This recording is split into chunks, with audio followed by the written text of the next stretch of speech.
How to manage who can see your spaces listening activity. So first thing you have to do, guys, is go to Twitter app.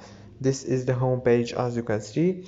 Go to the top corner and click on your profile picture, then go down and choose settings and privacy, and click on privacy and safety right here, and it will take you to this page. Now choose spaces option right here, click on spaces, and now from here you can turn off or turn off if you want to let followers see which spaces you are listening to.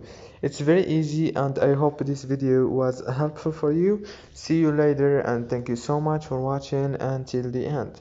See you later.